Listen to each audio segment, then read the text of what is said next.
এই পৃথিবীতে যারা কোরআন অনুযায়ী চলে, কোরআনকে যারা ফলো করে, আমার আল্লাহ তাআলা তাদের ব্যাপারে কি বলেন শোনেন। ফামান তাবিআ হুদায়া ফালা খাউফুন আলাইহিম ওয়ালা হুম ইয়াহজানুন।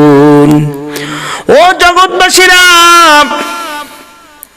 এই পৃথিবীতে তুমি যদি কোরআনুল কারীম ফলো করো, কোরআন অনুযায়ী চলো, আল্লাহ পাক বলেন লা খাউফুন, তোমার কোনো ভয় নেই, তোমার কোনো ওয়ালা হুম ইয়াহজানুন, কোনো চিন্তাও নাই।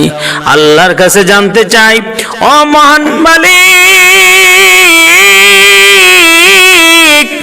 কোথায় আমাদের ভয় নাই, কোথায় আমাদের কোনো চিন্তা নাই? আল্লাহ রাব্বুল আলামিন জানিয়ে দেন, তুমি যদি কোরআন মানো, কোরআন অনুযায়ী চলো, কোরআনটাকে তুমি যদি সংবিধান বানাতে পারো, তোমার দুনিয়ায় কোনো ভয় নাই, দুনিয়ায় কোনো চিন্তা নাই। এমনকি কবরে, হাসরে, মিজানে, পুলসিরাতে কোথাও তোমার কোনো ভয় থাকবে না। কোরআন মানবে যারা, হাসতে হাসতে আল্লাহর তৈরি জান্নাতে ঢুকবে তারা।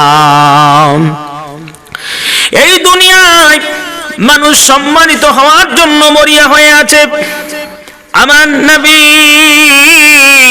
মুহাম্মদুর রাসূলুল্লাহ সাল্লাল্লাহু আলাইহি ওয়াসাল্লাম বলেন, খায়রুকুম মান তাআল্লামাল কুরআনা ওয়া আল্লামা।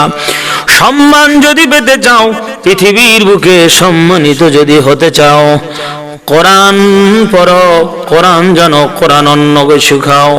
নবী আমার বলেন, তোমাদের মধ্যে সর্বোত্তম হলো সেই ব্যক্তি, এই পৃথিবীতে তোমাদের মধ্যে সবচাইতে সম্মানিত হলো ওই ব্যক্তি যে কোরআন নিজে পড়ে অন্যকে শিখায়। ও বন্ধু, কোরআন আছে যেখানে মুমিন আছে সেখানে, কোরআন নাই যেখানে ইমানদার মুমিন নেই সেখানে।